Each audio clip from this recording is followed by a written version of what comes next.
일생 동안 당신이 반드시 읽어야 될 100권의 책 일당 100 오늘도 아주 흥미로운 책 여러분께 소개해드리겠습니다. 반갑습니다. 저는 정프로고요. 네, 정박입니다. 네, 이지선입니다. 네, 그리고 오늘은 이 책의 저자는 아니시고요. 네. 옮긴 분도 아니고요. 네. 이 책의 주제에 가장 걸맞은 분을 한번 저희가 모셔봤습니다. 오늘 책이 이제 칩워라는 이 반도체 관련된 책인데요. 네. 반도체 관련해서는 또 우리나라 최고의 전문가시죠. 우리 현대차증권의 노근창 센터장님 모시겠습니다. 어서 오십시오. 네, 안녕하십니까? 네. 불러주셔서 감사합니다. 아유 반갑습니다. 저희 3프로TV에서도 자주 뵀었던 분인데 오늘 이렇게 오늘 방송이 3프로 TV인지 아유. 일당백인지. 네. 네. 저희가 사실 이런 기술책이라고 할까요? 이런 건 거의 다뤄본 적이 없는 것 같아서 물론 우리 정박님께서 아주 훌륭한 인문학적인 배경을 또 갖고 계십니다만 또 이런 기술적인 문제는 조금 어려울 수도 있거든요. 네. 예, 그래서 우리 센터장님께서 좀 많이 도와주시면 좋겠습니다. 저도 사실 이 책을 보면서 이게 작가도 그렇고 대부분 과학자들이 지은 책이 아니라 네. 역사학자나 뭐 이런 철학자들이 이제 옮겼거든요. 그래서 되게 저도 제가 몰랐던 과거의 사실들도 많이 알게 되었고 흥미롭게 저도 재밌게 잘 읽었습니다. 아, 많이 그렇습니까? 많이 외웠습니다. 저도 아. 책 읽으면서. 예. 오늘 부담 많이 되시겠습니다. 근데 뭐 고등학교 친구가 정박이라서 네. 마음은 좀 편합니다. 아, 두 분이 이제 원래 알던 사이였군요. 그렇습니다. 아니 뭐 그거보다도 지난주 박찬욱 감독 나왔어요. 어휴 이거 뭐 무게감이 너무 좀 예. 크네요. 사실. 박찬욱 감독 나오셨으니까. 예, 네. 알겠습니다. 오늘 네. 잘 좀 부탁드리겠습니다. 알겠습니다. 네.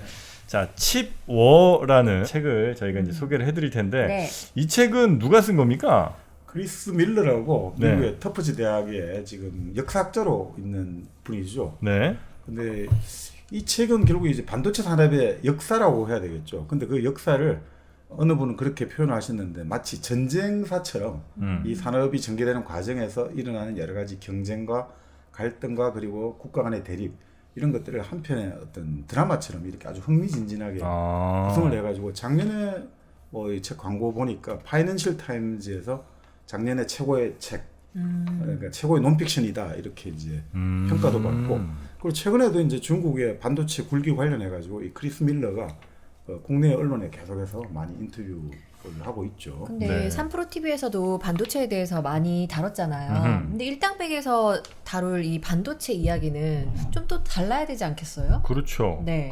그래서 이제 뭐 반도체 어디가 더 뭐 기술이 더 뛰어나냐 아니면 뭐 한국과 일본의 반도체 뭐 패권 이런 얘기는 아닌 것 같고 네. 뭔가 좀 대단한 얘기가 있을 것 같습니다.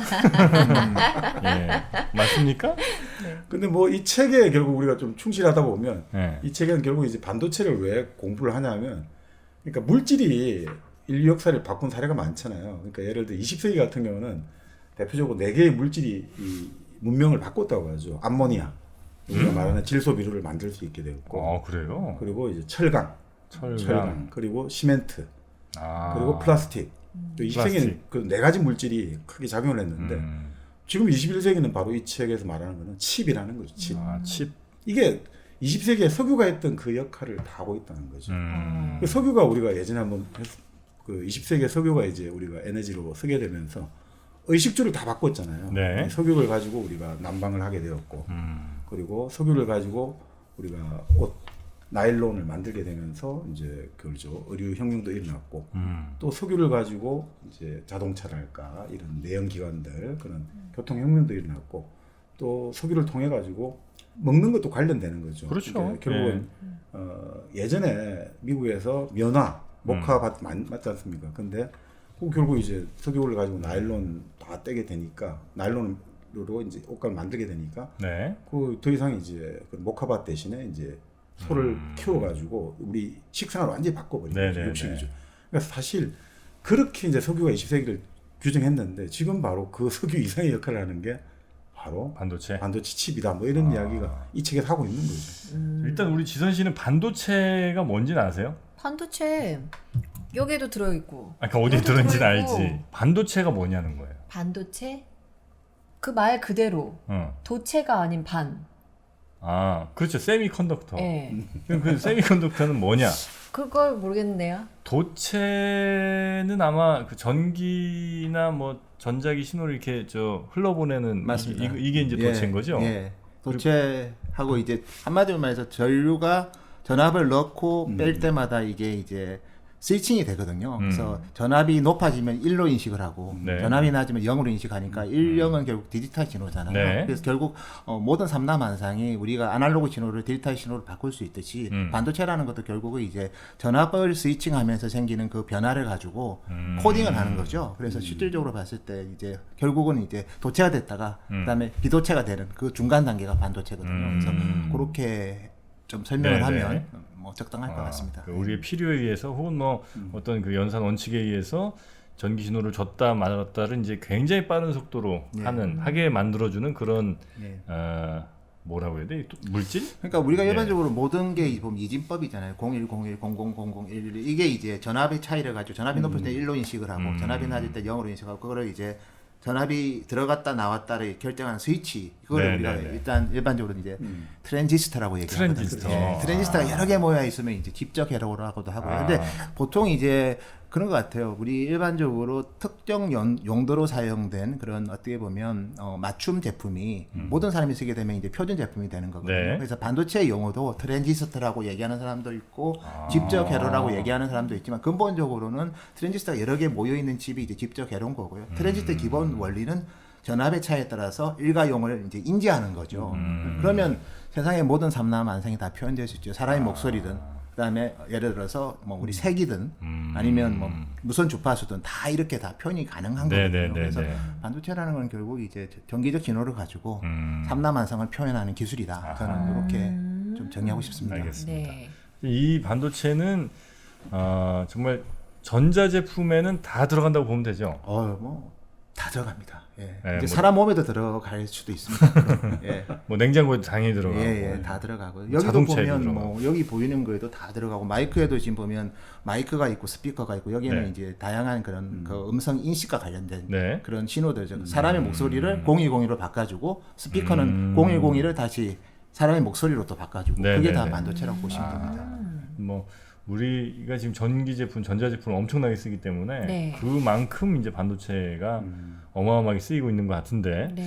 당연히 뭐 반도체 중요한 거야 뭐 누가 모르겠습니까? 많은 반도체를 둘러싼 뭐 전 세계에 아주 엄청난 변화가 지금 좀 일어나고 있는 것 같고요. 아마 그 내용들을 이 칩워라는 책에서 좀 다룬 것 같은데 이거 엄청 따끈따끈한 책이더라고요. 네, 네. 나온 지 얼마 안 됐죠. 번역된 지가. 번역된 지 그렇습니까? 한국에 번역된 지 이번 5월에? 네, 네. 네네. 칩워의 가장 키플레이어는 역시 뭐 미국, 일본, 우리나라, 대만, 중국. 중국 정도를 예. 볼 수 있습니까? 예, 맞습니다.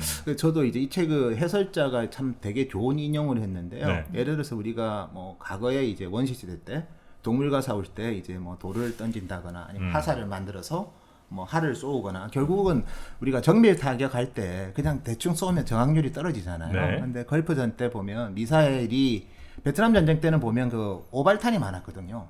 전자적 회로를 가지고 잘 측정했으면 아마 정밀 타격이 가능했는데, 근데 그러고 나서 이제 91년 걸프 전쟁 때는 이라크를 초타시켜 버리거든요. 네. 결국은 이제 이 칩오의 가장 큰 배경에 이제 근원이 된 거는 어떻게 보면 미중 간의 무역 전쟁인 것 같고요. 무역 전쟁에서 제일 세게 이제 혼낸 회사가 중국의 하웨이거든요. 네. 하웨이가 사실은 이제 통신 네트워크 장비에서는 뭐 세계 1등 기업입니다. 그래서 그 회사를 제압하는 이유에는 결국 이제 이런 센싱하고 컴퓨팅하고 통신하는 요 기술들이 군사, 항공, 우주에 다 적용이 되는 거기 때문에 네네네. 결국은 이제 미국의 그 패권주의에 있어서 반도체를 포함하지 않았을 때는 상당히 이제 그 패권이 이룰 수 있다고 생각하에서 저는 무역 전쟁을 했고 물론 가장 큰 문제는 이제 중국의 간행이 잘못됐죠. 기술을 훔치고 지식재산권을 네네. 자기가 한 것처럼 막 우기고 그런 거에 대해서 분명히 변화가 필요했지만 더 근본적으로는 이게 반도체가 이제 어떻게 보면 군사력이라고 저는 네네. 예전에 그리고 처음에 반도체는 대부분이 군사용으로 사용됐어요. 아, 그래요? 그러다가 민간용으로 바뀌었거든요. 어. 그렇기 때문에 원래 출발점은 펜타곤이 이제 어떻게 보면 제일 큰 고객이었어요. 미국 반도체 회사들에. 그래서 이게 이제 PC 퍼스널 컴퓨터 네네네. 생기면서 이제 민간으로 많이 퍼졌지만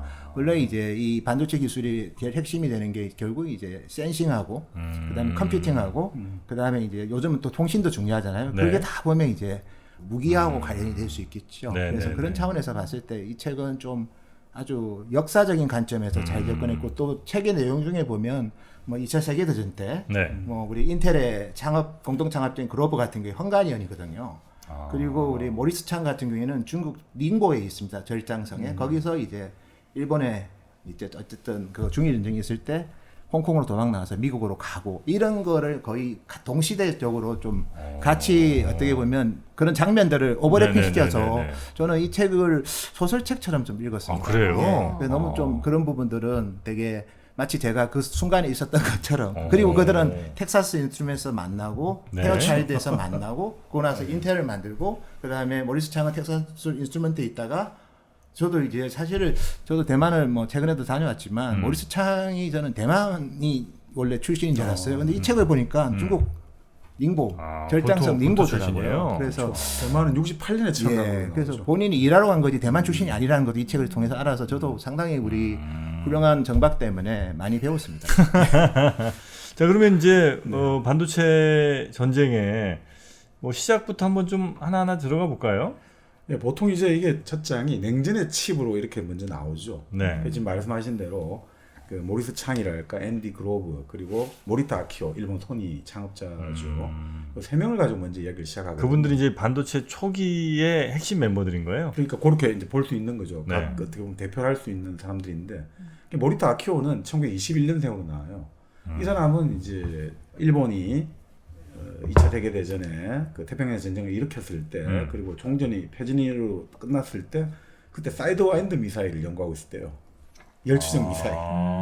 참 그때 벌써 그런 것들 일본도 많이 연구하고 있었던 거죠. 45년 뭐 이럴 때. 네, 그때 이제 모리타 아키오 같은 경우는 그런 고민을 했다는 거죠. 젊은 이제 과학자였군요. 네, 나는 이제 기술 연구를 하고 있었고, 그러니까 뭔가 지금 말씀대로 사이드 와인드라든 눈에 보이지 않는 무엇들, 그러니까 이런 어떤 물질들을 가지고 우리가 또 다른 무엇을 생각할 수 있다, 상상할 수 있다, 이런 어떤 걸 가지고 있었고, 또 마찬가지로 그 모리스 창 같은 경우도 애초에는 이제 그 하버드 대학을 갔다는 거죠. 그 가서 셰익스피어를 공부했다는 거죠. 근데 셰익스피어를 공부했는데 아무리 봐도 미국 사회에서 중국인이 가질 수 있는 직업이란 거는 식당 뭐 한다든지 이런 것밖에 없더라 이거죠. 그래서 내가 셰익스피어를 공부하는 것보다는 결국 공학을 해야겠다 해서 이제 MIT로 학교를 옮겼다. 그러면서 이제 그렇게 이제 이야기가 나오고 말 그대로 앤디 그로버 같은 경우는 이제 유태인인데 그러니까 아버지는 나치에 징집돼 가지고 그 전쟁에 끌려가서 죽게 되었고 그런데 어머니 같은 경우는 자기하고 이렇게 2차 세계 대전 때 잘 그 어느 정도 숨어 있다가 네. 또 소련군이 들어오면서 어머니가 성폭행을 당하고 그러면서 결국 이제 미국으로 건너와 가지고 이제 공부를 하게 되고 이런 과정들 속에서 이제 결국 그러니까 이 사람들이 결국 보면 전쟁에 다 젊은 시절 그 전쟁의 여파 아까 뭐 속에서 모리타 아키오는 네. 소니의 창업자입니다. 참고로 우리가 잘 아는 워크맨을 만들었던 소니의 그래요? 창업자고 해서 그 시대에 우리가 한때는 일본이 패권을 이제 잡았고 그 패권의 중심에는 디램이 있었는데 그 디램에 원래 잘 만든 회사는 인텔이었거든요. 근데 인텔이 이제 그걸 포기하고 어떻게 보면 CPU로 이제 비즈니스를 이제 프로덕트 믹스를 변경을 했죠. 그때 이제 일본이 디램에서 너무나 돈을 많이 버니까 많이 오만했고 그리고 그런 내용들도 잘 나와 있고 그거를 어떻게 또 미국이 마이크론이라는 회사를 통해서 어떻게 극복을 하고 또 우리나라 또 삼성전자를 네네네. 적의 적은 아군이다.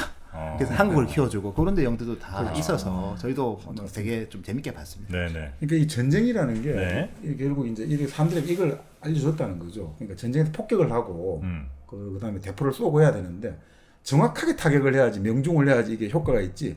수천 발 수만 발을 쐈는데 타격을 뭐 좀 아무 의미가 없잖아요. 네. 아군만 죽죠. 잘못하면 그렇죠. 돈만 쓰고. 그렇죠. 네, 그럼 비행기에서 네. 이걸 이제 떨어뜨려야 되는데 이 조종사의 육감이랄까 아니면 이제 기계적으로 그러니까 다이얼을 돌려가지고 풍속이 얼마고 고도가 얼마일 때 떨어뜨리면 된다. 정확도가 떨어지잖아요. 그러니까 결국 기계식 톱니바퀴보다는 아무래도 이제 전기 신호로 이걸 대체해야겠다. 이런 것들이 이제 하나의 흐름이 또 2차 대전에 레이더 갔다는 신호, 거죠. 레이저 신호, 레이더는 이제 보통 적들의 이제 전투기가 올 때 그거로 네네네네. 점검을 하지만 레이저 신호는 이제 이게 정말 그 궤도대로 가는지를 추적하는 거죠. 그래서 결과적으로 봤을 때는 센서, 그 다음에 이제 이걸 계산하는 우리 컴퓨팅 반도체, CPU 네. 같은 거, 그리고 이제 통신을 해야 되지 않습니까? 통신 모뎀식 이런 것들이 이렇게 결합된 게 어떻게 보면 최근에 가장 혁신이 되는 그런 네네네. 전쟁 무기라고 볼 수 있죠. 네. 반도체가 종류가 대충 뭐 어떻게 크게 보면 뭐 어떻게 나눕니까? 그래서 이게 이제 터미널러지라고 네. 보통 저희가 하지만 네. 크게는 이제 메모리 반도체 강국이다 보니까 우리나라가 네. 메모리 반도체와 시스템 반도체로 크게 구분을 네. 하죠. 메모리가 아닌 반도체. 근데 그거는 이제 약간 한국적인 정의고요. 네. 사실은 이제 로직 반도체, 연산하는 네. 반도체, 네. 그다음에 메모리 반도체. 이거는 이제 일종의 보면 주로 어떻게 보면 디지털 신호와 관련된 그런 반도체라고 봐서 디지털 반도체라고 보통 부르고요. 네. 그 다음에 아날로그 신호를 주로 이제 디지털로 바꾸고 반대로 디지털 신호를 아날로그로 신호를 바꾸는 반도체는 아날로그 반도체라고 그런 하거든요. 게 있어요. 그래서 뭐 이 책에서는 그렇게 세 가지로 네. 일단 크게 범주를 정리를 했어요. 근데 로직, 메모리, 이 아날로그 아날로그 반도체 네. 그렇게 해도 저는 크게 문제는 없다고 봐요. 그걸 좀 더 이제 아날로그 반도체를 더 뭐 분리하면 뭐 강학 반도체부터 해가지고 쭉 많거든요. 네. 근데 굳이 그렇게까지 할 필요는 없을 것 같고요. 그게 세 가지 범주로 네. 보면 될 것 같아요. 네. 그러니까 뭐 로직 칩 여기서는 메모리 칩 그리고 이제 그 제3의 것을 이제 말씀대로 아날로그 칩이랄까 무선 주파 칩 해가지고 이렇게 크게 분류하는데 뭐 로직 칩이 결국 시스템 반도체가 이 예. 책에서 보면 그렇게 이해해가지고 CPU 같은 거예요, 이게. 예, CPU 마이크로 프로세서. 같은 거고요. 네. CPU, GPU 같은 거 이렇게 CPU. 보시면 됩니다. 제가 디지털 반도체는 그 우리 인텔의 창업자인 그 무어의 법칙이라는 게 있습니다. 1, 2년 지나면 같은 칩의 집적도가 2배씩 증가한다. 네네네. 그 말은 반값이 된다는 거죠, 제품이. 그러니까 많은 사람들이 그거를 범용으로 쓸 수 있는 거죠. 즉 집적화, 그다음에 미세 공정의 전환을 통해서 칩의 기술 발전이 있는 제품이 이제 디지털 반도체라고 저는 좀 정의를 하고 싶고요. 네. 대표적으로 연산 반도체인 그런 로직 반도체, 그다음에 메모리 반도체. 반면에 이제 아날로그 반도체는 그런 거 그렇게 중요하지는 않거든요. 그래서 아날로그 반도체는 어떻게 보면 다품종 소량인 경우가 많고, 그 다음에 이런 뭐 무어의 법칙이 적용이 안 됩니다. 그거는 그냥 정교하게, 정밀하게 네네. 잘 이제 센싱하고 어떻게 보면 잘 듣고, 잘 바꾸고, 잘 컨버팅하는 게 중요하죠. 그래서 네. 그게 세 가지로 아마 구분하는 게 왜냐하면 정말 이거는 용어 정의가 우리 한국에서 정의하는 거 다르고, 네네. 저희 미국에서 정의하는 거 조금씩 다릅니다. 뭐 예를 들면 뭐 범용 반도체, 그다음에 맞춤형 반도체, 맞춤형 반도체를 AG라고도 부르고, 근데 그렇게까지 보는 거는 나누기도 이제 하고. 약간은 이제 뭐 주로 이제 네. 어떻게 보면 기술적인 측면에서 접근하는 거고, 네네네. 그냥 일반적인 측면에서 보면 그 세 가지로 구분하는 것도 저는 되게 괜찮을 것 같아요. 로직이 이제 CPU, GPU 같은 거고, 예. 메모리가 뭐 D램, 낸드 이런 맞습니다. 건가요? 저장하는 거죠. 네. 예. USB 이런 것도 다 그냥 메모리라고 생각하면 되는 맞습니다. 거고요. 예, 예. 그다음에 아날로그는 그러면 카메라에 들어가는 무슨 뭐 강학 반도체. 이미지 센서 예, 그것도 이런 아날로그 건 이제 반도체고. 아날로그라고 생각하면 예. 될까요? 예, 그리고 이제 뭐 예를 들어서 뭐 소리를 듣는 그 무선 울트라소닉 주파수 반도체, 음. 아니면 뭐 레이더 신호를 잡는 레이더 반도체, 레이저 반도체 이런 것도 다 아날로그 반도체라고 볼 수 있고요. 아, 그럼 이제 우리 행동이나 이런 걸 이제 위치나 아니면 저 자이로스코프 이런 걸로 이제 네, 저 맞습니다. 신호를 주는 거 이런 것도 예. 아날로그 아날로그 쪽. 반도체죠. 근데 다만 이제 아날로그 반도체 뒷단에는 이제 자체적으로 하는 경우도 처음에는 많았지만 요즘에 이제 CPU랑 연동을 좀 아. 인테그레이션을 많이 시켜야 되기 때문에 네네네. 그 아날로그 뒷단에는 또 로직 반도체가 일반적으로 들어갑니다. 그래서 이미지 센서 우리가 카메라 많이 사용하지만 네. 스마트폰에 뭐 이어 가소 이런 게 있지만 그 뒤에는 또 이미지 센서 신호를 또 어떻게 보면 이미지를 이제 디지털 신호로 바꿔주는 그런 로직 반도체들이 다 네네네. 있거든요. 그래서 뭐 어쨌든 요즘은 딱 이렇게 디스크리트돼 있지만 네. 인테그레이트 되는 방향으로 많이 좀 프로덕트가 좀 많이 뭐 확장이 되어 네네. 있습니다. 자, 여기까지 어때요? 어렵지 않아요? 어려워요. 어려워? 벌써? 어려워요. 근데 저는 이건 저에게 중요하지 않다라고 생각해서 흘려들었어. 아, 그렇습니까? 이 정도는 뭐 아나 모르나 상관없다. 삼성에서 만드는 게 D램이죠. 그렇죠, 그렇죠. D램, 낸드 네, 만들고 뭐 시스템도 요즘 이제 뭐 많이 합니다. 네, 네. 세계 2의 이제 로직 바운드리 회사고요. 그러니까. 예. 네네. 자, 이를텐 반도체라는 게 뭔지는 대충 알았고. 반도체 종류가 뭐뭐 있는지도 뭐 대충 대략적으로 알았고. 알았고, 반도체가 얼마나 중요한지도 그건 대충 너무나도 알았고. 잘 알고 있고. 그다음에 이제 반도체 언제부터 그럼 만들어졌는지 이제 얘기가 좀 이제 네. 시작됐죠. 네, 그래서 그 주요 키 플레이어들 세 명이 군사적 목적으로 주로 처음에는 도전을 좀 해서 점점 이제 발전을 그때부터 한 50년대 요때부터 발전을 하게 되겠군요. 네네. 그러니까 이제 그 아까 말씀드린 이제 반도체 이런 것들이 결국 이렇게 나와요. 이 책에서는 어떤 물질이 추가되면 전기장을 띄고 전류가 흐를 수 있다 이거죠. 그걸 이제 반도체라고 또 여기서 정의를 할 수가 있는데, 그게 이제 윌리엄 슈컬리라고 노벨상을 받은 사람이 이 발상을 했고, 실제로 벨 연구소에 있던 브레튼과 바딘이라는 또 이 사람들도 노벨상을 받습니다만, 네. 이 사람들이 그 반도체죠. 우리가 흔히 아는 건 실리콘만 알고 있는데 게르마늄, 그것도 반도체 성격이 있잖아요. 그게 전류가 흐르도록 통제하는 데 성공했다는 거죠. 자, 그럴 때 이제 이 쇼클리가 처음 발상한 사람이 아이고 내가 지금 구상을 했는데 얘들한테 뺏기면 안 된다 해가지고 여기서 한 걸음 더 나아가지고 그러면 요것을 요 반도체를 가지고 이 전류를 흘려가지고 켜고 끌 수 있게 말 그대로 아까 말한 트랜지스터 네. 스위치 전자 스위치를 만들어낸 거죠. 그러니까 이런 것들이 결국 그때 이제 40년대부터 만들어지니까 발명이 되고 하니까 발견이 되니까 이 당시 미국의 타임 같은 경우는 이제 작은 내세포를 발명했다. 이런 식으로 이제 보도가 되죠. 작은 내세포가 발명됐다. 이렇게 이제 보도가 되면서 사실 그 우리가 2차 세계 대전 때 그 유명한 애니악이라는 컴퓨터 있잖아요. 네. 진공관 18,000개 해가지고 포탄 궤도 추적을 했는데 그 진공관이 아까 말씀대로 이게 워낙 이제 고장이 이틀 한 번씩 고장이 나고 벌레가 또 날아들고 그러니까 여기서 그 말이 나오더만요. 프로그램의 오류를 수정하는 걸 보통 디버깅이라고 하지 않습니까? 근데 진짜 벌레가 날아드니까 그래서 벌레를 없애는 그게 디버깅이기 때문에 버그 생겼다, 뭐 버그 네. 없애야 된다 이런 거가 진짜 벌레가 진짜 날아왔다는 버그군요. 진공관에. 그래서 디버깅이 나온 건데 그러니까 그런 문제가 있었는데 그게 이제 트랜지스터가 그걸 대체해버린 거죠.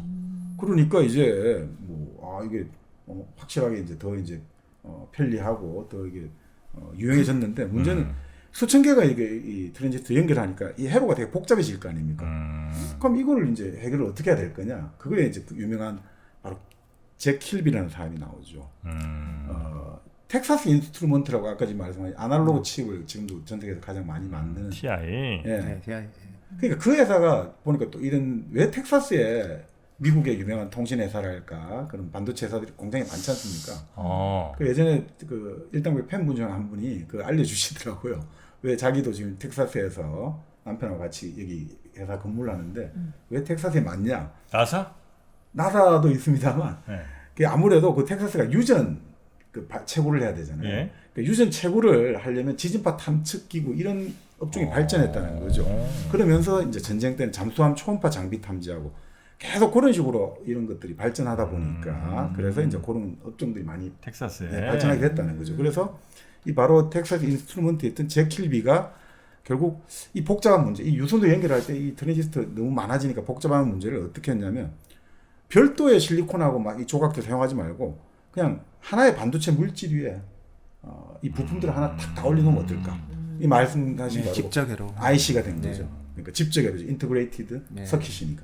네. 그게 바로 이제 IC라고 불렀는데 그때 사람들이 칩으로 불렀다는 거예요. 그래서 별명이. 요즘 우리가 메모리는 메모리 IC, 그다음에 비메모리는 시스템 IC라고 부르는데 그 IC가 인테그레이티드 서킷. 네네네. 그 트랜지스터를 아마 요즘 분들은 많이 모르실 텐데 네. 옛날 분들은 그 라디오나 뭐 이런 데 하여튼 저 기판이 있어요. 네네. 기판 보면 트랜지스터가 그 아주 가는 철사 두 개 이렇게 발 네, 달리고 위에 이렇게 그게 뭐 무슨 재료인지 모르겠습니다만 하여튼 그 아마 독이 만드는데 비슷한 재질일 거예요. 범랑이나 뭐 이런 걸 텐데. 그래서 이제 각각 저항 수치가 써 있습니다. 75옴, 뭐 25옴 뭐 이렇게 이제 써 있거든요. 네. 그래서 이제 그 저항에 맞게 신호들을 놨다 풀었다를 해주는 역할을 아마 네. 해주는 게 이제 네. 트랜지스터일 거고, 그 수많은 트랜지스터들을 모으고 모아서 작은 칩 안에 넣은 게 이제 반도체인 거죠, 한마디로. 맞습니다. 네. 네. 이 기술적 이해가 저항 옴 레지스터가 저항이거든요. 아. 트랜스 레지스터, 트랜지스터. 고맙습니다. 아, 네. 예, 그래서 막 납땜 다 하면서 옛날에 다 납증동 막 됐거든요. 네. 예전에. 훌륭하십니다. 역시. 네, 아유 고맙습니다. 그렇게 반도체는 그런 역할을 하는 거다 이겁니다. 네네네. 네. 네. 하여튼 그런 게 이제 네. 뭐 전후에 이제 급격하게 발달을 하고 뭐 원유 탐사든 아니면 뭐 군사적 목적이든 처음에는 네. 이제 그쪽으로 좀 더 많이 개발을 하고 필요가 좀 니즈가 있어서.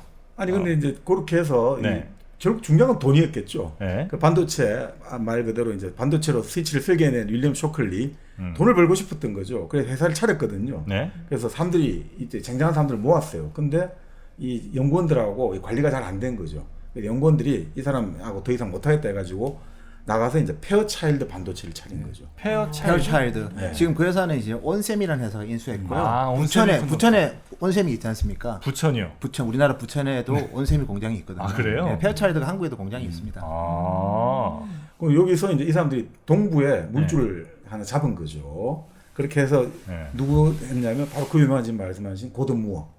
고든 무어의 네, 법칙. 무어의 법칙. 아. 그리고 실질적 리더였던 밤 노이스. 그리고 유진 클라이너 퍼킨스 벤처 캐피털이라고 아주 유명한 벤처 캐피털 그 창립자 같은데 네. 이런 사람이 중심이 돼가지고 이제 페어차일드 반도체가 이제 운영이 된 거예요. 근데 여기서 결국 또 재미있는 게 트랜지스터 표면을 이렇게 한 건 좋은데 문제는 또 먼지 같은 불순물질이 묻을 위험이 높지 않습니까? 네. 그러니까 어떻게 했느냐? 트랜지스터를 그 게르마늄 위에 얹지 말고 아예 트랜지스터 전체를 게르마늄에 내장시켜 버리자. 예, 딱 내장시켜 버리자. 그래가지고 이렇게 해가 보형 광막을 딱 위에 붙여버리면 된다 이거죠. 예, 그렇게 해서 결국 어떻습니까? 이렇게 만드니까 전기도 덜 들게 되고 더 작아지게 되고 그러니까 작아지고 전력은 절 적게 되니까 막강한 결과가 나오는 거죠.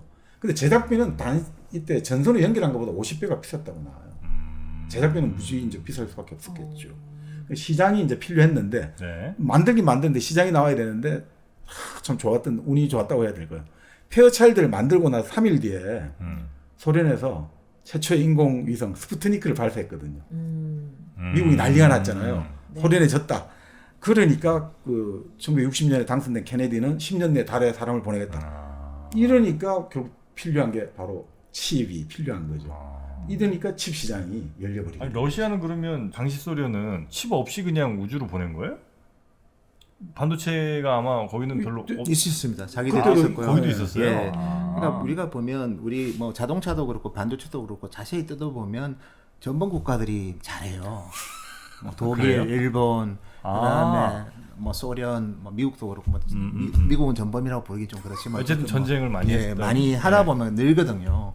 많이 뭐 멀리 내려 정확하게 맞추려고 해야 되고 한 방에 맞춰야 되고 동시에 해야 되고 이게 다 이제 그런 센싱하고 컴퓨팅하고 네네네. 액추에이팅하는 그런 게 다 들어가는 거거든요. 그래서 원래 뭐 소련도 반도체 쪽으로는 뭐 되게 많이 투자를 했는데 미국처럼 이제 어떻게 보면 좀 상업적으로 성공하지는 못하고. 성공하지는 못했죠.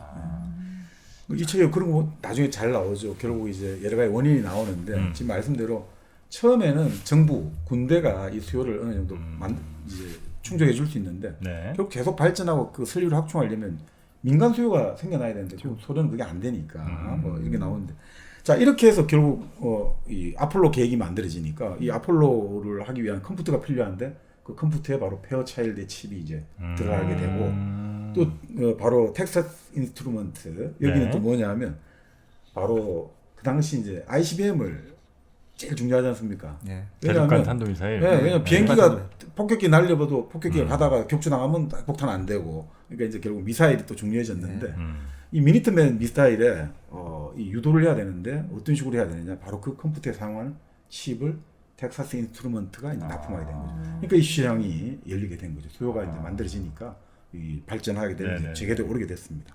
네. 그래서 이제 끊임없이 어쨌든 그 추적 미사일 같은 경우는 뭔가 센싱을 통해서 맞습니다. 예. 파악을 해야 되고 그다음에 빠른 연산을 통해서 왜냐면 이제 예. 1분 뒤에 결과 나오면 이건 뭐 엉뚱한 데 가서 예, 꼬라 박는 거니까 음. 아주 빠른 시간에 연산도 할 수 있고 센싱하고 그다음에 그 결과 값에 따라서 움직일 수 있는 그렇죠. 그 맞습니다. 반도체가 예. 엄청나게 필요했었군요. 그러니까 항상 뭐 우리가 보면 기본적으로 그 우리가 냉전이 끝나고 나서 80년대 후반에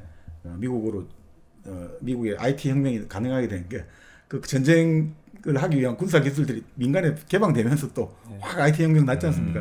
의료도 비슷하죠. 뭐 생체 실험 하다 보면 이제 발전하게 되는 네네. 것처럼 전쟁을 자꾸 하다 보면 이제 반도체 기술도 좀 고도화되는 거고요. 그런데 하긴 또 인터넷도 원래 군사 목적으로 네. 맞습니다. 시작된 예. 거기도 예. 하니까. 그렇죠. 만약에 이제 사령부가 폭격을 당해가지고 깨어지는 와중에도 이게 정보랄까 통신이라는 것들이 유지가 그렇죠. 되니까. 유지가 될 수 있게 하는 방법이 뭘까를 고민하면서 하다가 인터넷이 나오게 된 거니까. 그래서 다르파인가요? 네, 암호 해독 이런 것도 사실은 다 군사 쪽에서 아. 어떻게 된 거거든요. 예전에 어쨌든 그 전쟁이라는 게 결국 이제 사람들의 생명이 달려 있으니까 가장 강력하게 예. 뭔가 새로운 기술을 원하거나 맞습니다. 예, 예. 이렇게 되는 거 같네요. 그렇죠. 전쟁 같은 경우가 결국 한 나라가 가지고 있는 모든 능력, 그 국력이라고 할까, 그 나라의 구성원들이 가지고 있는 모든 지혜와 기술과 능력을 총동원해야 되니까. 안 그러면 죽으니까. 안 그러면 죽으니까 맞습니다. 예. 그러니까 이런 식으로 해서 반도체가 네네. 본격적으로 이제 발전의 궤도에 올랐고 그러다 보면 여기서 이제 결국 칩을 좀 자동화하고 대량 생산을 해야 되니까 어떻게 해야 되느냐 이제 포토 리소그래피라고 결국 한마디 빛으로 인쇄를 하는 거죠, 그죠? 회로를 맞습니다. 인쇄하는 거죠. 그 포토가 그때부터 나오는 거예요? 포토 리소그래피 공정이라는 게 결국 이제 감각 공정이죠. 네. 그래서 빛을 비춰가지고 실리콘 웨이퍼에 회로를 패턴을 이제 빛을 네네. 조사해서 하는 거거든요. 뭐 그때부터 좀 더 편리하고 대량으로 하기 위한 기술의 발전이었고 그 된 거를 가지고 가공하는 게 사실 반도체 주요 공정이라고 보셔야 됩니다. 인텔 노광하고 뭐 지하실에 뭐 외계인 잡아놓고 이런 건 절대 아니라는 거죠. 근데 뭐 제가 봤을 때는 이제 사실 지금 우리 스마트폰은 지금은 네. 대단하게 안 보지만 과거에 우리가 20년 전에 봤으면 대단한 제품이잖아요. 사실은 그럼요. 어떻게 보면 매직 같은 것들이 결국 가능하게 했던 게 어떻게 보면 반도체 기술이 네네네. 동반해서 가능하지 않았나 그래 보고 있습니다. 야, 우리 지금 지선 씨는 네. 저를 포함해서 이 세 분들은 도대체 어떻게 저 많은 내용들을 다 알고 계실까 그런 존경의 눈빛이 좀 느껴지는데 말이죠. 그럴 때는 플라이북을 한번 다운받아 보세요. 플라이북이 뭐죠? 플라이북이라는 게 내 주변 사람들 혹은 내 친구들은 어떤 책을 읽고 또 어떤 느낌들을 갖고 있을까 이런 것들을 서로 공유하는 SNS형 네. 독서 프로그램 같은 게 있어요. 아. 그래서 정박님은 무슨 책을 읽으셨나 이렇게 딱 또 내가 읽은 책 올리고 내가 읽은 책에 대한 그 감상도 같이 올리고 네. 그러면 이제 또 지선 씨가 읽은 책을 또 다른 누군가는 같이 또 이렇게 공유할 수 있는 아주 마치 그 독서계 인스타 같은 아하. 네, 그런 느낌. 그리고 플라이북을 다운 받으셔서 우리 일당백 유저들이 일당백 그 쿠폰 코드를 넣어주시면 바로 3,000원 혜택을 드립니다. 그리고 저희 일당백 또 구독자분들에겐 더 큰 혜택을 좀 드려야 되지 않겠습니까? 네. 그래서 우리 정박님, 우리 대표 선수 정박님의 아이디를 추천인에 이렇게 넣어주시면 네. 5,000원 오, 5,000원. 그냥 할인을 5,000원이나. 네. 정박님 아이디 뭐예요? 저는 IWKJSM, 다시 한번. WK JSM. JSM 네네. JSM이요? 네. JSM이요? 정승민 그렇구나. JMS고. 자 JMS가 네. IWK JSM 네 요렇게 근데 이게 현금 뭐 하는 거야? 자 그럼 이 현금을 어디다 쓰느냐? 네. 책을 구매하거나 대여하거나 구독할 때 요새 이제 책을 구매하거나 뭐 대여할 때 필요할 거 아닙니까? 네. 그때 쓰실 수 있는 돈이에요. 그러면 네. 5,000원에 3,000원 더해서 8,000원치 책을 또 볼 수 있다 이거죠? 그렇죠. 오, 네. 좋아. 자, 책 많이 읽는 애 플라이북으로 여러분도 더 재밌는 독서의 세계로 빠져들기 바랍니다. 네. 많이들 들어오시고요. 네. 자 그러면 이제 50년대를 넘어서 빨리 한번 또 진행을 해볼까요? 네, 이제 민간인에게 어떻게 전달되나? 근데 이제 건가요? 이게 기본적으로는 60년대, 네. 50년대 그 아까 말씀드린 스푸트니크 이후로 미니트맨 이후로 그래서 이제 인공위성부터 이제 어뢰, 음파 탐지기 모든 유형의 무기에 칩이 들어가기 시작되는 거죠. 네. 그런데 아까 이제 말씀드린 모리스 창 같은 경우는 이제 58년에 텍사스 인스트루먼트에 도착하게 되고 그 페어차일드 같은 경우는 이제 그 앤디 그로브 같은 경우가 이제 사람을 뽑기 시작하는 네. 거죠. 그렇게 해서 이제 나중에 결국 우리가 그 쟁쟁한 반도체 업계의 그 실력자들이 네. 이때부터 이제 활약을 시작하게 되는 거죠. 그리고 우리가 아는 이제 유명한 법칙인 그 고든 무어의 법칙은 65년에 이제 무어가 어떤 잡지의 기고를 부탁받아가지고 거기서 이제 나온 거죠. 그 지금 말씀대로 향후 10년간 실리콘 칩에 집적되는 트랜지스터의 수는 2배로 이제 늘어날 것이다. 그리고 이렇게 2배로 늘어나다 보면 10년간 가격도 이제 낮을 매년 2배 그렇죠. 또는 2년마다 1년에서 2년마다 2배씩 집적도가 올라가면 우리는 그 반값에 계속 1년 뒤에 살 수 있으니까 저변이 확대된다는 가장 큰 원칙이죠. 네. 근데 바로 그게 결국 이제 지금 말씀대로 저변이 확대될 수가 있잖아요. 값이 네. 싸지니까. 그러니까 민간 영역에 수요를 이제 만들어낼 수가 있는 거죠. 그러니까 처음에는 그렇다고 해요. 페어차일드가 시장을 만들어내려고 칩 가격을 90% 인하해가지고 그냥 일종의 출혈을 감수하고 막 나눠줘. 덤핑. 왜냐하면 시장을 만들어야 되니까. 네네네네. 그러니까 결국 이게 사실 도박 아니겠습니까? 이게 자기들 완전 살을 깎아가지고 결국은 됐지만 어디에 쓰이나요? 그 이용자들이 그러니까 뭐 군대라든지 뭐 이런 데 하면 어쨌든 쓸 거고 그렇지 않고 민간에서 막 쓸 수 있는 데가 1960년대예요. 라디오 쓰나? 라디오에도 쓰였습니다. 그렇죠. 예, 트랜지스터 트랜지스터 예전에 너무 정확하신데요. 그렇죠. 라디오가 네. 트랜지스터 라디오라는 그렇습니다. 게 마치 그 예전에 그 구닥다리 라디오를 넘어서는 신개념 라디오, 그러니까 요즘으로 따지면 스마트폰 같은 것처럼 네, 맞습니다. 그렇죠. 트랜지스터 라디오가 있었죠. 예, 다 집에 있었죠. 그래서 이렇게 굉장히 그 소리도 좀 명확하게 잘 들리고 네. 예, 주파수 잘 잡고 뭐 이런 네. 게 아마 좀 있었던 것 같고요. 소니가 그거로도 좀 많이 좀 성공을 그렇습니까? 했죠. 예. 트랜지스터 라디오. 예. 그렇죠. 그래서 바로 이제 1962년에 그 일본의 당시 이케다 총리가 있었거든요.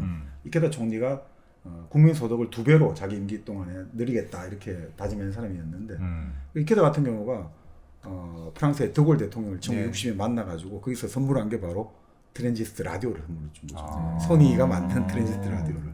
그러니까 그때 드골이 그런 이야기 했다잖아요. 이케다 보고 아유 저 사람은 트랜지스터 세일즈맨이라고 장사꾼이라고. 근데 결국 그게 나중에 얼마 안 가가지고 완전히 뭐 일본의 저력을 나타내는 바로 상품이 된 거죠.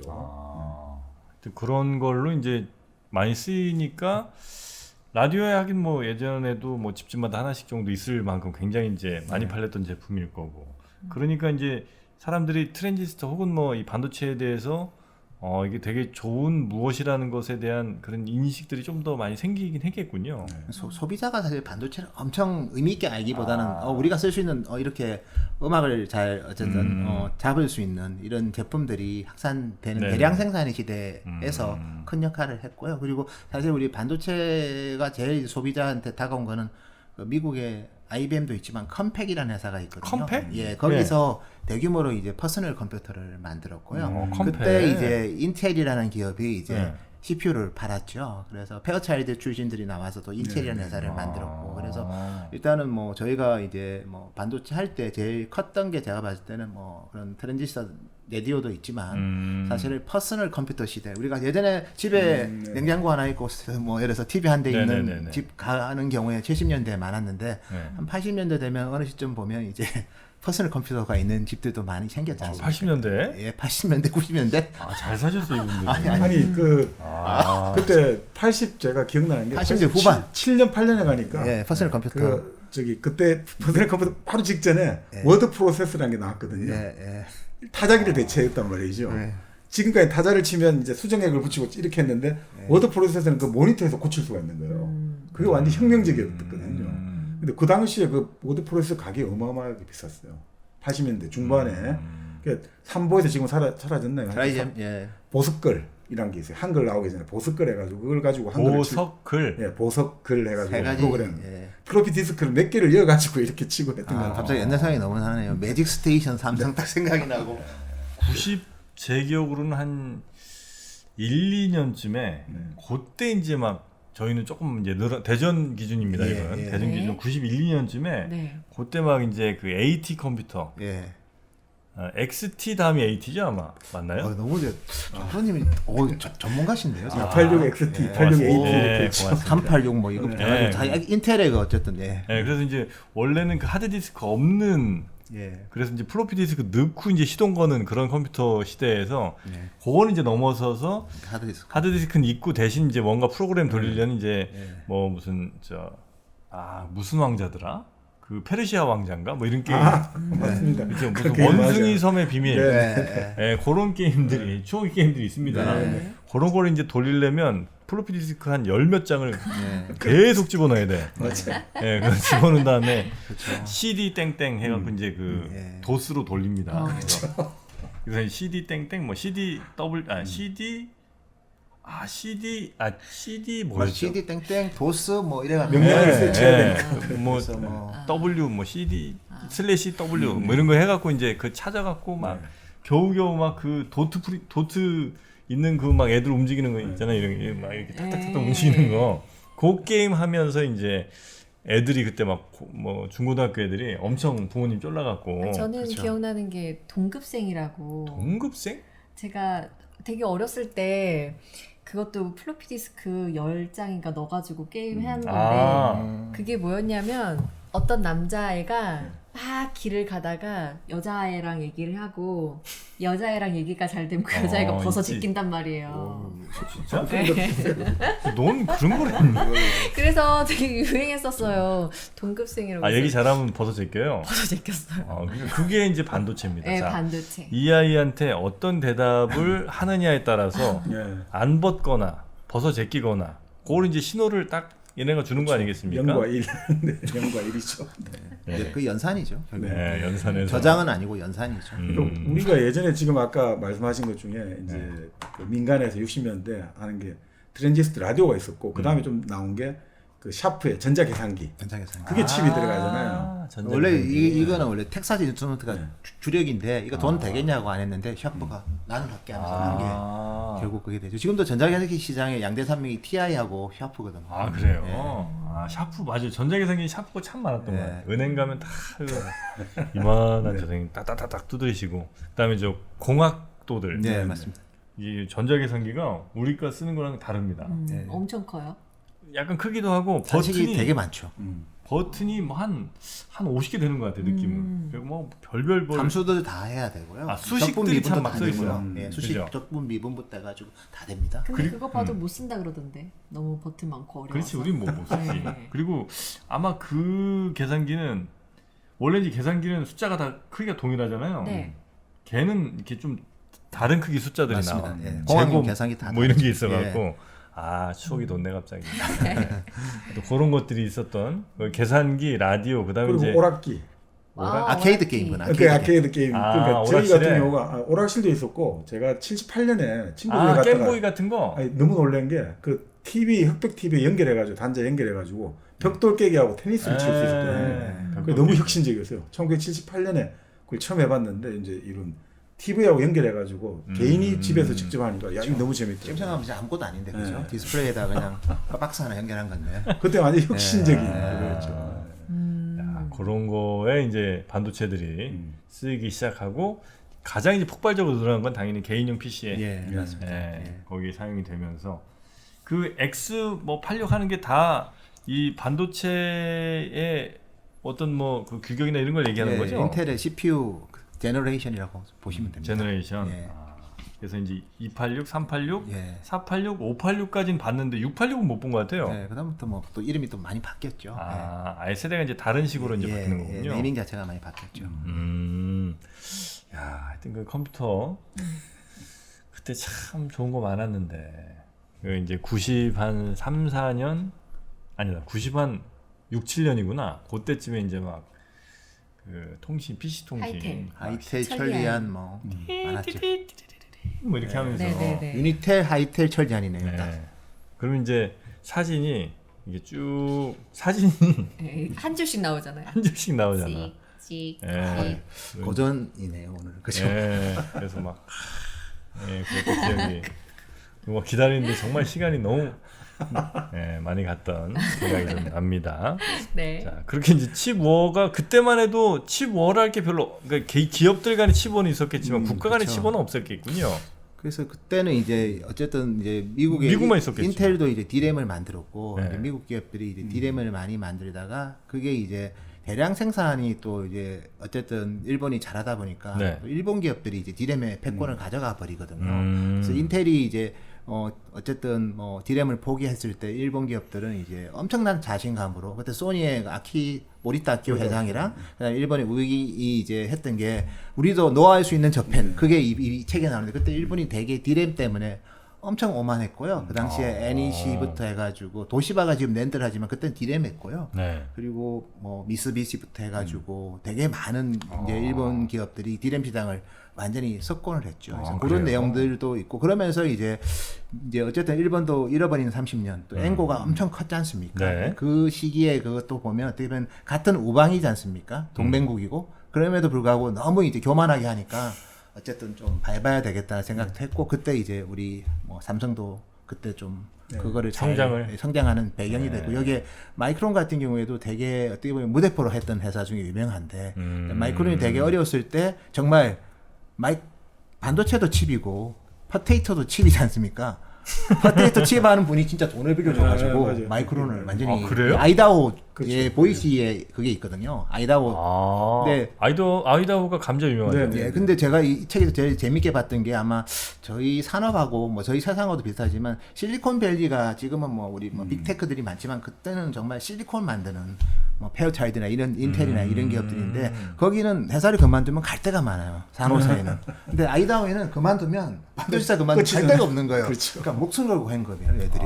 그래가지고 이제 미국에서 오히려 마이크론이 결국은 일본의 D램 회사 합친 회사 엘피다를 나중에는 인수를 하죠. 그래서 세상 일은 참 모르겠구나. 그리고 끝날 때까지 끝난 게 아니고 그리고 겸손하게 살아야 된다. 그거를 이 책에서 좀 많이 느꼈습니다. 그러니까 그 일본 회사들이 당시에 뭐 70년대쯤 아마 될 것 같은데 70년대 어마어마하게 이제 반도체 생산을 많이 했고 잘 했고 예. 예 그래서 이제 미국이 약간 좀 우스워 보일 정도까지 갔었군요 그때. 예, 미국은 또 불량률도 많고 했는데 일본은 뭐 불량률이 없는 거예요. 아예 생산 수율도 너무 수율이 좋고. 좋으니까. 그래서 뭐 자동차도 보면 이제 도요타가 사실 우리가 저스트 인 타임이라고 해서 되게 대단한 도요타 생산 시스템을 만들어서 디트로이트의 자동차 그 왕국들이 많이 붕괴됐지 않습니까? 네네네. 똑같이 반도체에서도 일본의 D램 회사들이 미국의 D램 회사들을 다 없애버렸거든요. 유일하게 살아남은 회사가 이제 마이크론 아이다호에 있는 뭐, 그것도 그렇죠. 주류가 아닌 그 회사가 이제 살아남아서 했는데 어쨌든 간에 되게 그런 내용들도 좀 재밌게 잘 네네네네. 다뤄서 역사적으로 되게 좀 재밌게 본 책입니다. 네네. 근데 이렇게 바로 지금 말씀대로 지금 일본하고 이렇게 나왔는데 그러니까 반도체가 이제 이렇게 계속 그 산업이 확충되면서 문제가 결국 이게 상당히 지금도 뭐 마찬가지입니다만 이렇게 국제 정치적인 게 섞일 수밖에 없었던 거죠. 그러니까 일본의 소니의 모리타 아키오가 중심이 돼가지고 네. 지금 말씀하신 텍사스 인스트루먼트 TI를 네. 결국 일본에서 이제 반도체 공장을 열게 하거든요. 그 소니 모리타 회장이 아주 공작을 하는 게 나옵니다. 일본 관료들을 제끼고 자기가 진짜 잘 섭외를 해가지고 하는 게 나오는데 그렇죠. 그게 왜 그런데 그러면 당시 또 미국에 그 가전을 만들고 이런 데는 손이 자꾸 저렇게 해가지고 하면 우리가 장사가 안 되는데 왜 자꾸 일본에 기술도 주고 하느냐. 역시 이제 미국의 워싱턴 전략가들이 볼 때는 이렇다는 거죠. 일본이 이 냉전 구조에서 아주 우리에게 필요한단 말이죠.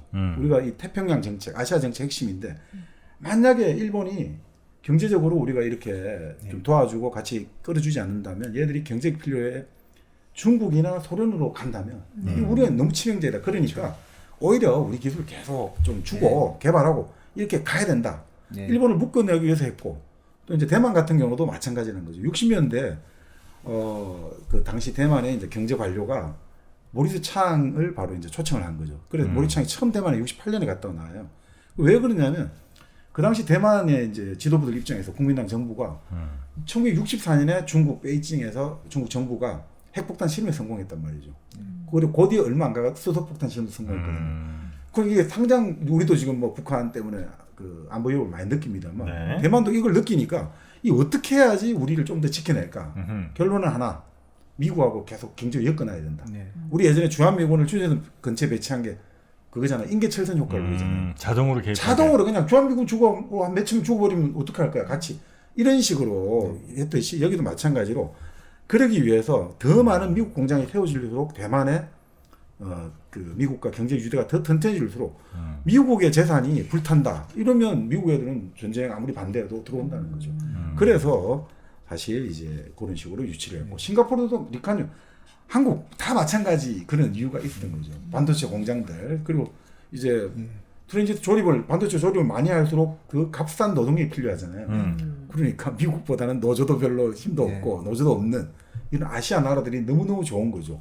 그것도 아시아 나라들 입장에서는 일자리가 생기잖아요. 일자리가. 그렇죠. 일자리 생기면 아무래도 사회주의의 생존에 사회주의에 물 안 들이고 어떻게 보면 공장에 모여가지고 또 어쨌든 농촌에서 좀 그런 것들이 좀 많이 공산화되는 그런 쪽이 많다 보니까 미국이 네. 공장을 뭐 홍콩에 짓을 때도 되게 페어차일드가 홍콩에 공장 짓을 때도 바로 중국 국경 근처인데 왜 짓냐 했는데 결국 이제 구룡 반도에다 페어차일드가 공장을 짓고 페낭, 말레이시아, 그다음에 싱가포르 그리고 뭐 일본, 대만 이렇게 지으면서 오히려 이렇게 공업 단지를 하되면 이제 어쨌든 물질적으로 좀 풍요해지면 오히려 저쪽보다는 사회주의가. 이쪽에 자본주의에 물들기 쉽다 그런 전략도 좀 있었더라고요. 이 책에는 그런 내용을 좀 강조했더라고요. 그래서 뭐 나름 맞을 수도 있겠다는 생각이 듭니다. 예. 그 어쨌든 기술이 미국에서 일본으로, 일본에서 우리 혹은 뭐 대만으로 이렇게 갔잖아요. 네. 네.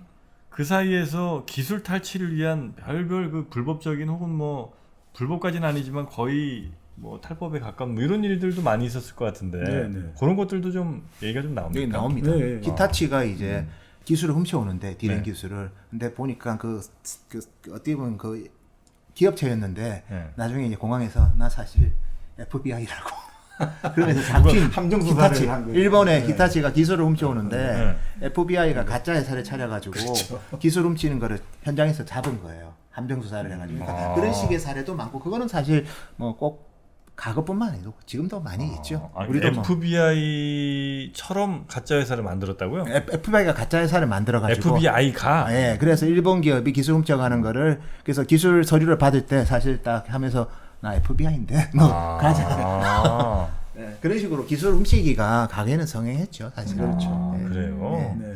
우리도 조금 했겠죠? 우리는 나오지는 않고요. 뭐 이게. 우리에 대한 내용은 뭐 크게 다루지는 않았고요. 아, 우리는 안 한국은 했구나. 다루지 않았지만 뭐 저는 뭐 심정적으로 했다고 봅니다. 아니 여기 이제 약간 이제 시사자 하는 건 나오죠. 네. 그 중국이 최근 뭐 한 이제 여러 형태로 정부가 지원을 해주고 또 뭐 기술들을 이렇게 강요를 하고 또 여러 가지 이제 형태의 스파이짓을 하고 있지 않느냐로 하는데 그거는 예전에 일본도 그랬고 대만도 그랬고 한국도 그랬다 이거죠. 그러니까 가장 좋은 방법은 경쟁자 회사 지금 내가 하려고 하는 회사에 직원을 그냥 데려오는 게 제일 좋은 거잖아요. 최근에 우리나라도 그런 사건이 한번 또 났습니다. 아 있었죠. 아니 그렇지 않아요. 그 사람이 갖고 있는 노하우 그리고 그 사람들이 갖고 있는 이런 그 우리가 명시적인 지식도 있지만 암묵적인 지식이 필요하잖아요. 그러니까 소련이 아무리 미국 거를 그 핵미사일 같은 경우는 그 설계도를 가지고 와가지고 그 잘 뺏길 수가 있는데 이거는 안 된다는 거예요. 반도체 아무리 가지고 와봤자 그러니까 케이크 이게 비율을 케이크로 비유하는데 이 케이크를 가지고 왔단 말이죠. 훔쳐왔어요. 네. 근데 이 케이크를 만드는 법은 너무 복잡해갖고 만들 수가 없는 거예요. 요즘 케이크는 더 가지고 복잡해졌어요. 왔는데. 레시피 예를 들어서 뭐 EUV 뭐 제가 너무 복잡한 얘기하면 안 되지만 EUV 같은 경우에는 정말 엄청나게 복잡한 물질을 만들어가지고 없는 물질을 만들어가지고 어떻게 보면 초극 자외선을 만들어야 되거든요. 네. 네. 결국 이제 그거는 단순하게 눈으로 봐서 베끼기는 힘들죠. 그렇죠. 설령 그 EUV 장비를 사 와서 하나하나 일일이 다 분해해 보더라도 네. 그대로 똑같이 만드는 건 네, 불가능에 가깝습니다. 그러니까 이제 보통 그걸 이제 기술적인 용어로 리버스 엔지니어링 해가지고 이게 우리가 완성 제품을 분해해가지고 다시 이렇게 그 기술이 있지 않습니까?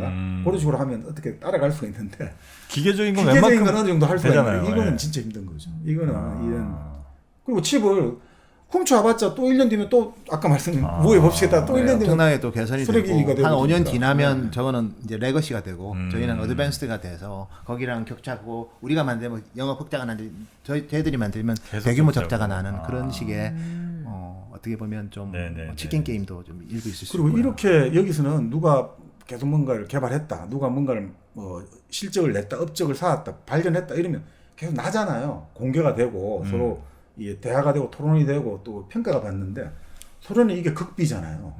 극비례가 딱 이 도시에만 해가지고 하니까 아무도 몰라요.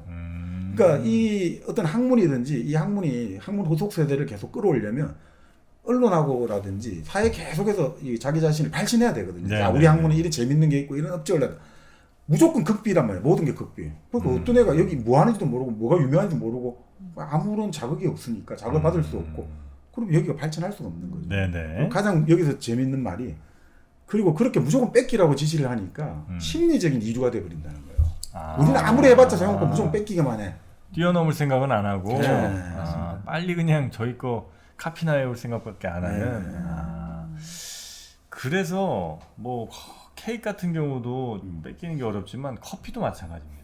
커피 못 뺏기죠. 커피를 그대로 커피 한 잔 갖고 오면 뭐 똑같이 만드는 거 어렵지 않을 것 같지만 그 원두를 선택하고 네. 그걸 다시 또 로스팅을 하고 다시 또 그거를 이제 잘 블렌딩을 해서 여러분이 가장 드시기 좋은 그런 커피를 만드는 거 그거는 1kg 커피를 아직까지 마치 그 삼성전자를 아무리 저 중고업체들 따라하려고 해도 안 되는 것처럼 렌지.